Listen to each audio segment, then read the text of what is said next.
Welcome to the Consequential Actions podcast, where we aim to learn how history impacts current events and affects our lives today through the lens of politics, the economy, technology, and business trends. I may be an AI, but your host, well, he is not artificial in any way. Here is Jeff Kellick.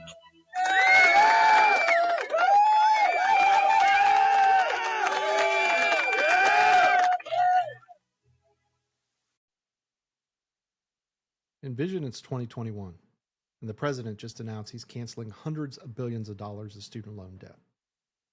Or maybe it's 2020, and Congress just passed a $2 trillion stimulus pandemic relief package.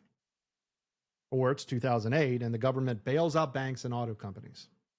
Or go back further, Social Security, Medicare, farm subsidies, education grants. Now ask yourself, where in the Constitution does it say the federal government can do any of that? If you said Article 1, Section 8, bingo, you're right. Well, sort of. There's a clause there. It's only 5 words long, but those 5 words have funded every federal program, every welfare check, every subsidy, every grant for the past 100 years. Provide for the general welfare. General welfare sounds harmless. Almost obvious. Of course, the government should promote general welfare. That's what governments do. But what most Americans don't know, those words ignited a firestorm during the founding era. They sparked a debate, a forgotten debate, between 2 of the most brilliant minds America has ever produced. And that debate, it was never resolved. Not by the Constitution, not by the courts, not for over 150 years. One founder said those words were a boundary, a fence, a limit on federal power. The other said they were an engine, a grant of broad national authority. One saw them as a restraint, the other saw them as liberation. Their names? James Madison and Alexander Hamilton. And their argument over these 5 words have shaped every political debate in America ever since, from the New Deal to the Great Society to trillion-dollar budgets we have today. If you want to understand how the United States went from a republic of limited, enumerated powers to a federal government that spends 25% of the entire economy, you start here, with this debate, with these 2 men, with these 5 words. I am Jeff Kellick, and this is the Consequential Actions podcast.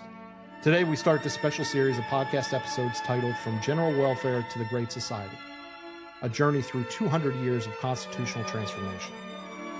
And this is episode 1, A Forgotten Debate.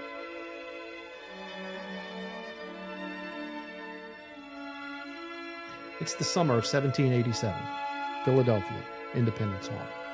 55 men have gathered to do something that's never been done before, to write a constitution from scratch. They've got a problem. Actually, they've got several problems.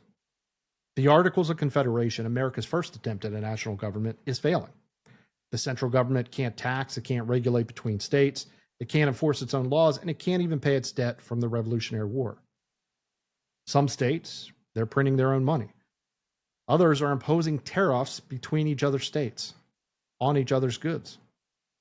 Massachusetts just put down an armed rebellion of farmers. Spain is threatening the frontier, and Britain still occupies forts in the Northwest Territory. And 13 separate states are acting like 13 separate countries. So the question before these men, how do you create a government strong enough to actually govern, but not so strong that it becomes the tyranny that you just fought a war to escape? James Madison comes to Philadelphia with a plan. He's been studying governments, ancient and modern. He thinks he's figured it out. The solution, what he calls enumeration. Here's the idea. Don't give government general power. Give it specific powers. Make a list, write it down, say, Congress can do these things and only these things. Everything else, that stays with the states and with the people. It's brilliant in its simplicity. The Constitution becomes a charter of limited, defined authority. The federal government gets enough power to handle truly national concerns, defense, foreign treaties, interstate commerce, pointing money. But it can't reach into the daily lives of citizens. It can't regulate local matters. It can't become all-powerful. That's Madison's vision. Liberty protected through limitation. And for the most part, that's what they write. Article 1, Section 8 of the Constitution lists 18 specific powers granted to Congress. Coin money, regulate commerce among the states, establish post office, raise armies, declare war, and so on. But here's where it gets interesting. Right at the beginning of Section 8, before that list of specific powers, they include this preamble.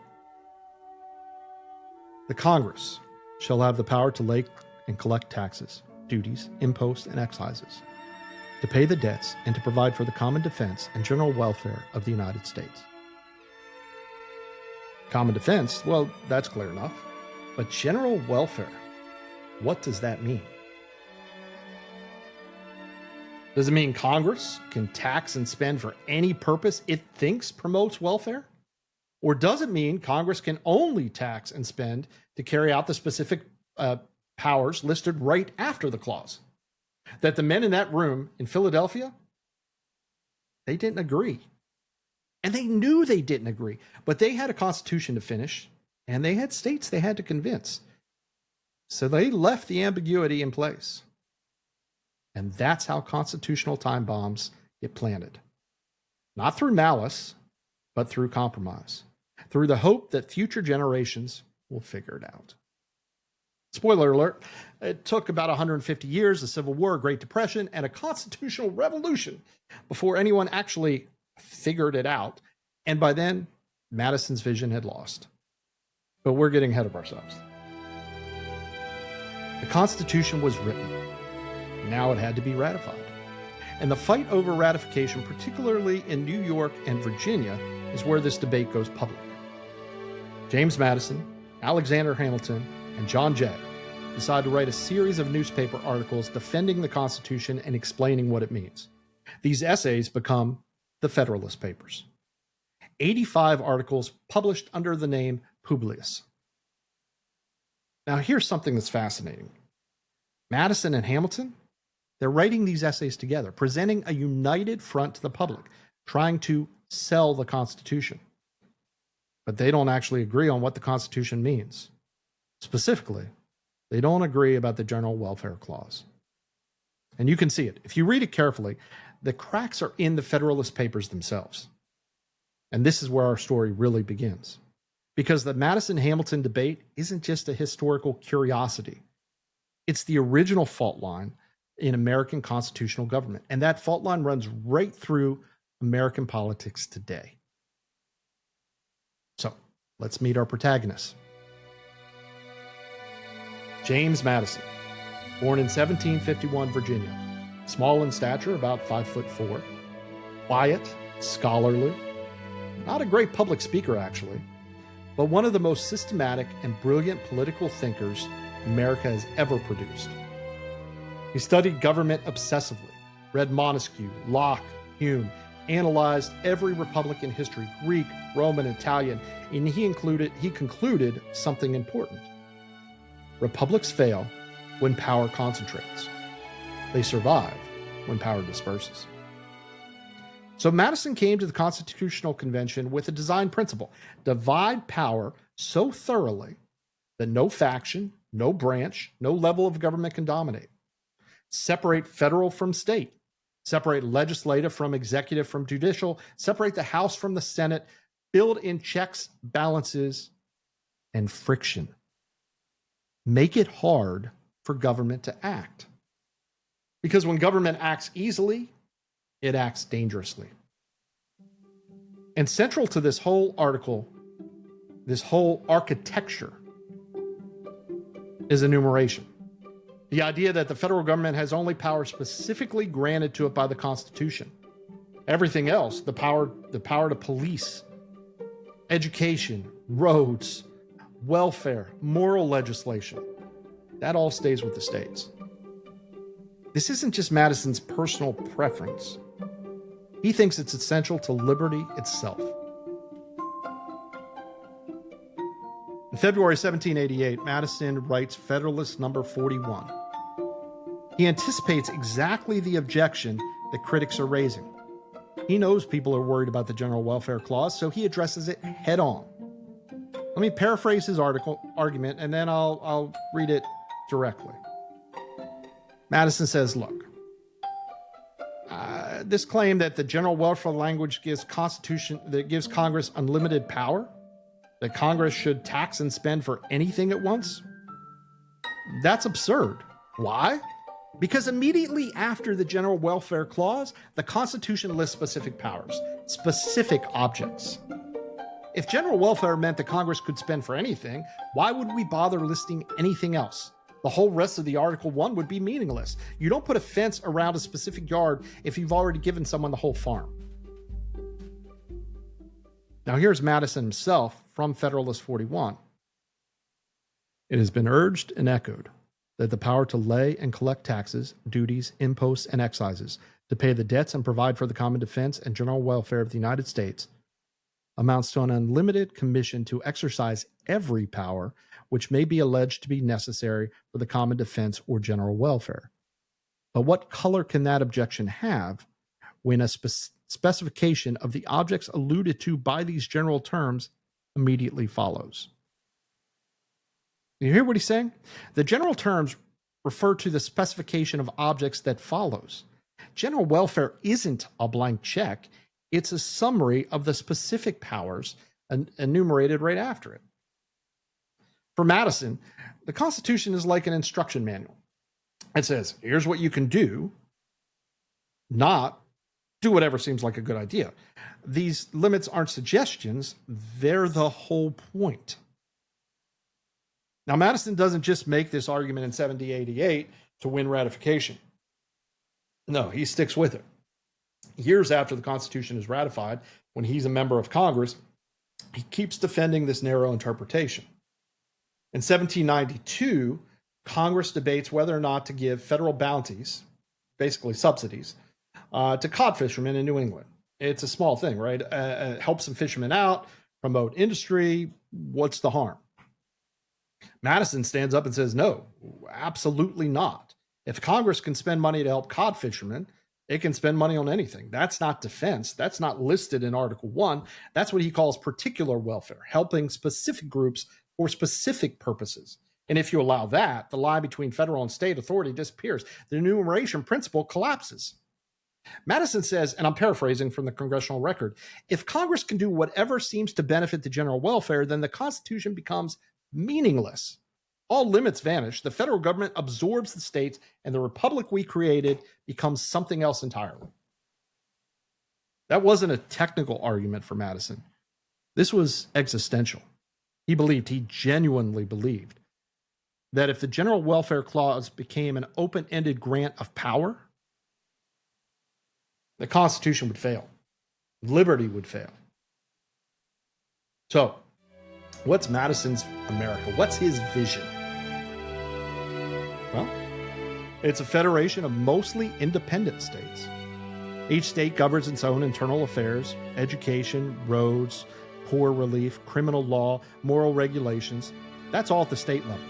The federal government handles things the states can't handle alone.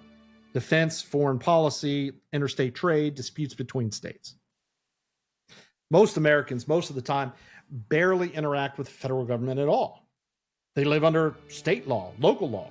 Their liberty is protected not by federal action, but by federal restraint. The states are laboratories.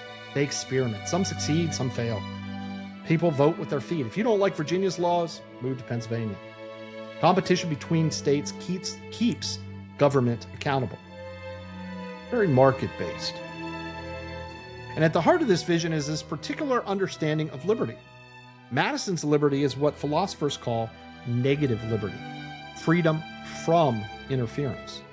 The government's job isn't to provide for you or manage your life, it's to leave you alone, to protect your rights against invasion, foreign or domestic, to create the conditions for order and peace, and then step back.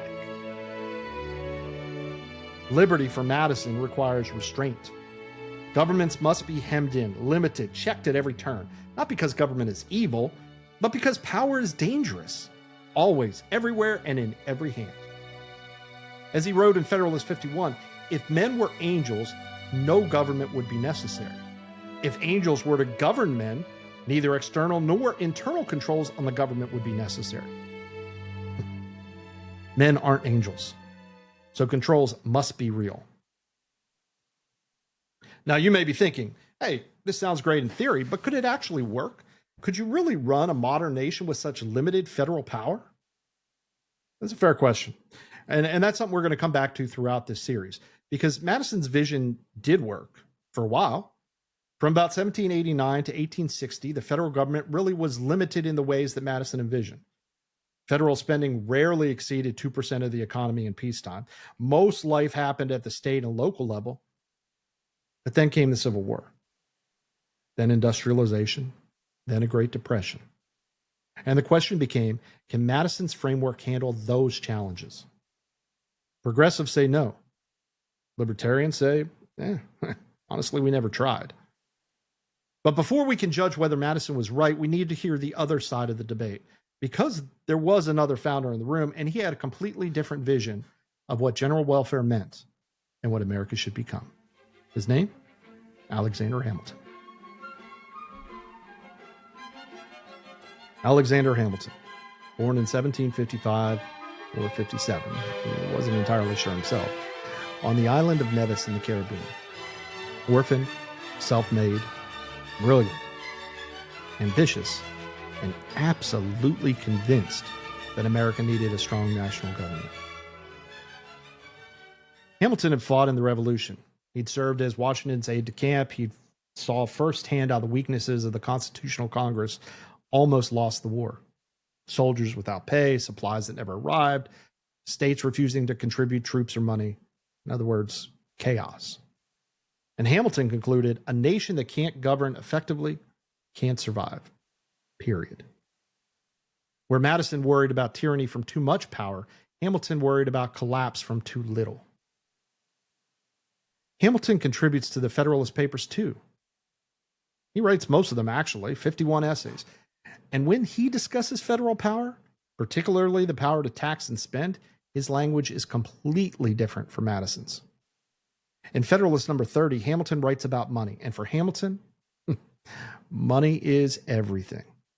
Let me read you this passage. Listen to the tone. It's not defensive like Madison. It's assertive.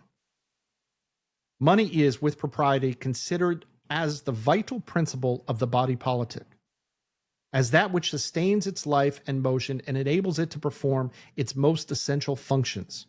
A complete power, therefore, to procure a regular and adequate supply of it, as far as the resources of the community will permit, may be regarded as an indispensable ingredient in every constitution. You hear that? Complete power, vital principle, indispensable ingredient. That's not the language of restraint. Hamilton isn't saying Congress can do whatever it wants. He's not a monarchist. But he is saying that fiscal power, the power to raise and spend money, must be broad, flexible, and adequate to national needs. You can't tie the government's hands with overly restrictive interpretations. Now, Hamilton doesn't lay out his full theory of the general welfare clause in the Federalist Papers. He's being strategic. He's triangulating. He knows he and Madison need to present a united front for ratification. But once the Constitution is ratified and Hamilton becomes the first Secretary of the Treasury, that's when his vision becomes clear. It's 1790. Congress is debating Hamilton's proposal for a national bank. There's nothing in the Constitution that explicitly says Congress can charter a bank. So the question is, does Congress have the power to do this? Thomas Jefferson and James Madison say nope. They argue the Constitution only grants enumerated powers, and banking, it's not listed. If you start creating banks, you open the door to unlimited federal power. Remember that. Hamilton, on the other hand, he says yes. And his argument, it's fascinating. He says, look, the Constitution gives Congress certain ends: regulate currency, collect taxes, pay debts. Creating a national bank, it's a means to those ends. It's necessary and proper.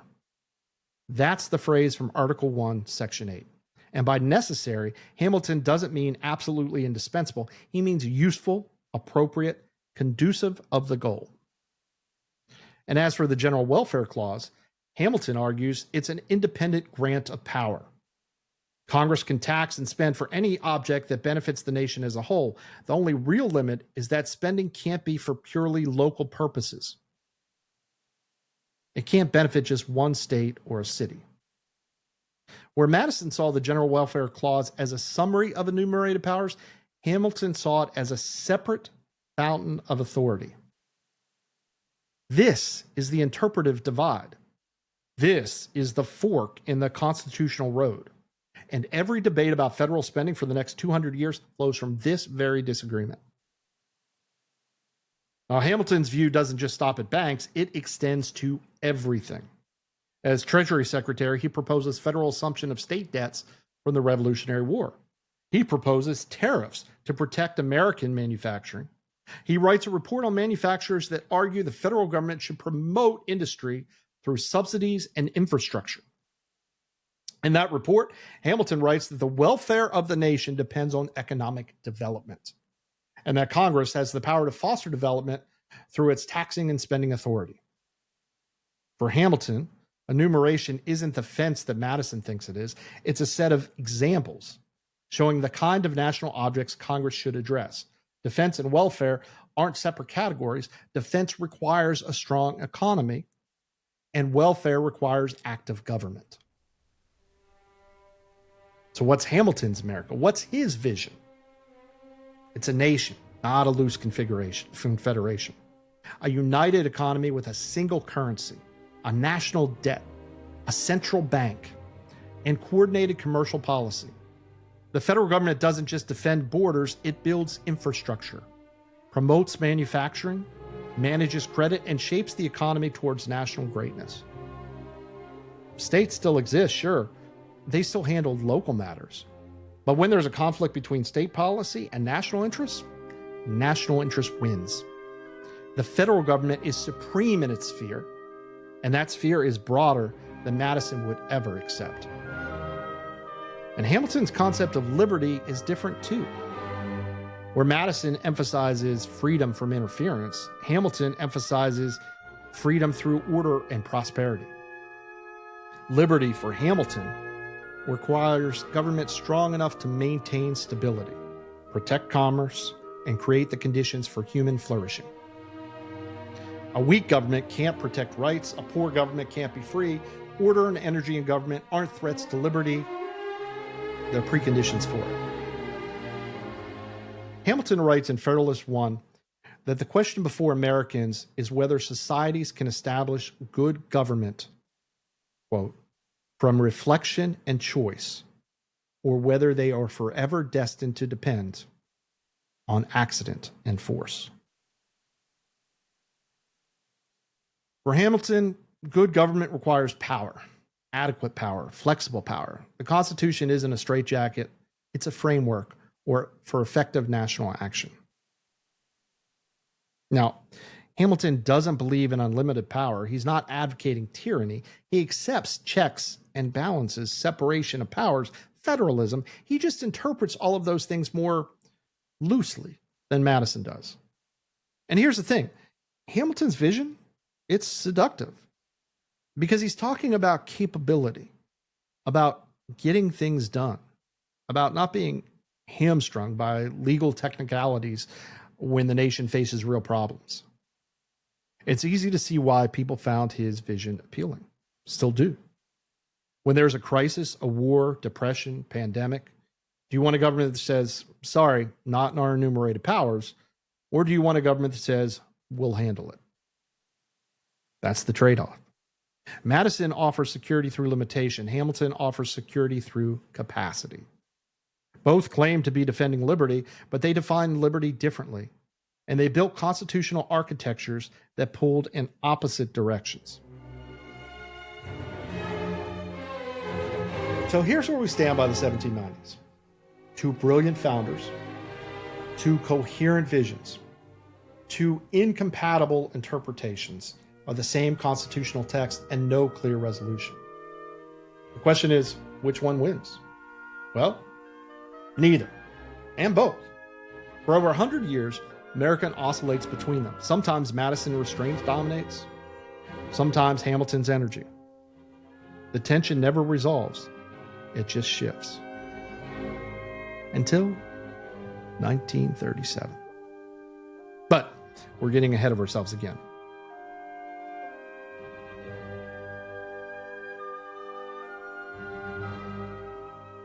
Let's step back. Let's be fair to both sides, because this isn't a simple story of heroes and villains. Both Madison and Hamilton were arguing in good faith. Both cared about liberty. Both wanted the Republic to succeed. So let's ask, what did each of them get right and what did they get wrong? Madison understood something essential. Power corrupts. Not because powerful people are evil, but because power creates incentives to expand itself. Give government an inch, it will take a mile. Not through conspiracy, but through the logic of institutional self-interest. Every agency wants a bigger budget. Every program creates a constituency who defend it. Every precedent becomes a permission structure for the next expansion. What starts as emergency becomes routine. What starts as operational becomes mandatory. Madison knew this. That's why he wanted hard limits, bright lines, explicit enumeration. Not because he was anti-government, but because he understood that government wouldn't limit itself. I mean, history has proven Madison right about that. Every expansion of federal power, from the New Deal to the war on poverty to Homeland Security, that happened by stretching constitutional language beyond its original meaning. The fence became elastic. The boundary became a suggestion. But Madison also had blind spots. First, he underestimated how the world would change. In 1787, America was an agricultural society of 4 million people scattered along the Atlantic coast. By 1900, it was an industrial power of 76 million with railroads, telegraphs, and national markets. By 2000, it was an economic superpower in a globalized world. Could Madison's framework handle that transformation? Could a government of enumerated powers regulate interstate telecommunications, manage systemic financial risk, address climate change? Maybe, maybe not. The point is, Madison didn't anticipate the question. Second blind spot, slavery. Madison's federalism required leaving slavery untouched. His restraint purchased peace at the cost of justice. The Constitution protected state sovereignty precisely because state sovereignty meant protecting slavery. And when the crisis finally came, when the contradiction between liberty and bondage could no longer be avoided, Madison's limited government proved inadequate. It took a civil war, 600,000 dead, and a fundamental rewriting of the Constitution to resolve what Madison's framework couldn't address. So yes, Madison was right on the dangers of power. But restraint isn't always virtue. Sometimes restraint is cowardice. Sometimes what looks like constitutional fidelity is moral failure. Hamilton understood that government must be able to respond to the circumstances the founders couldn't foresee. That a constitution isn't a suicide pact, that effectiveness matters. When the economy crashed in 1929, when banks failed and unemployment hit 25%, do you want a government that says, not our problem? That's for the states? Or do you want a government that can act? When Pearl Harbor is attacked, when a nation faces existential threat, do you want a government that can mobilize total resources? Or do you want to debate whether the General Welfare Clause permits military production? Hamilton knew that nations without capacity lose. They collapse. They're conquered. They fail to protect their citizens' right because they can't protect citizens, period. And he was right about that too. America became a great power, economically, militarily, diplomatically, precisely because the federal government grew more capable. Because it could tax, spend, regulate, and organize at a national scale. But Hamilton had blind spots too. He underestimated how much expanded power would be abused, how temporary measures would become permanent, how each crisis would justify new authority that never gets returned. The income tax starts as a wartime emergency in 1913. In case you didn't realize, it became permanent. The Federal Reserve starts as the lender of last resort. It becomes the manager of the entire economy. Social Security starts as old age insurance. It becomes an intergenerational Ponzi scheme with unfunded obligations in the trillions. Over 100 trillion. Hamilton said, trust the government to use power wisely. Madison said, don't give government the power to abuse it in the first place. Turns out, Madison was right about institutional incentives. Once government gains power, it doesn't voluntarily relinquish it. Ever. And here's the deeper issue. Hamilton's vision subordinates individual liberty to collective goals. The nation's welfare becomes the justification for almost anything. And who defines welfare? Who decides when national interest overrides individual rights? Hamilton's Constitution empowers government to act for the common good, but it doesn't answer who defines good and what happens when government does it wrong. So here's the uncomfortable truth. The Constitution, it doesn't resolve this tension. It couldn't. The founders disagreed fundamentally, and they peppered over that disagreement with ambiguous language. General welfare is vague for a reason. Not because the founders were sloppy, but because if they forced clarity, the Constitution wouldn't have been ratified. The coalition required ambiguity. That was the compromise. So they passed the problem to us. For the first 70 years of the Republic, Madison's interpretation mostly prevailed, not because it was right, but because the political consensus supported restraint. The federal government stayed relatively small, and states dominated most policy. But that was contingent, not inevitable. It depended on political culture, not constitutional text. And when the culture changed after the Civil War, after industrialization, after the Great Depression, that text was reinterpreted, not amended, reinterpreted. By 1937, when the Supreme Court finally sided explicitly with Hamilton in Helvering v. Davis, they weren't discovering the Constitution's true meaning. They were choosing Hamilton's capacious vision over Madison's restrained one. Was that choice inevitable? Was it necessary? Was it wise? These are the questions this series explores. And the answers matter because every dollar Washington spends today, every program, every regulation, every executive order rests on the constitutional foundation laid in that 1937 decision. If Madison was right, we've abandoned the Constitution. If Hamilton was right, we fulfilled it. Or maybe, just maybe, both were partly right and partly wrong. Maybe the tension between restraint and capacity, between limitation and flexibility, it's not a problem to solve, but a condition to manage. Maybe a free society always lives in that tension.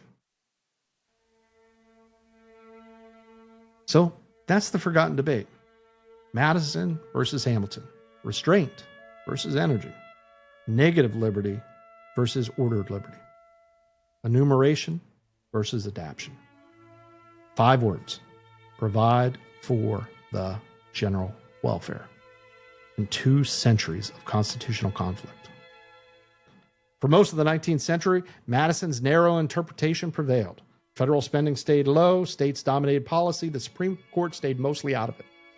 But the seeds of Hamilton's vision remained, growing quietly until crisis created opportunity. Next time, on From General Welfare to the Great Society, we'll explore how Madison's vision actually worked in practice. We'll look at the early republic from 1789 to 1860, when enumerated powers were real, federalism thrived, and federal government really was limited. We'll see what worked about that system and what didn't. We'll examine the landmark Supreme Court cases that started expanding federal power, and we'll confront the shadow that Madison's restraint couldn't address: slavery. Because constitutional frameworks don't exist in a vacuum. They're tested by reality. And the reality of antebellum America was heading toward catastrophe. Episode 2, Enumerated Powers and the Early Republic, Federalism Before the Fracture. Until then, I want you to think about something. Which founder's vision resonates with you? Do you trust government capacity or fear government power? Do you want flexibility to handle crises or structural limits to prevent abuse? There's no obviously right answer. Both positions have merit. Both have dangers. And how you answer that question, well, that pretty much determines how you see almost every political debate in America today. Thanks for listening. If you enjoyed this episode, subscribe to the series. Share it with someone who cares about constitutional history, and join the conversation online. This is Jeff Kellick, and this has been From General Welfare to the Great Society, Episode 1 on the Consequential Actions Podcast. Thank you again.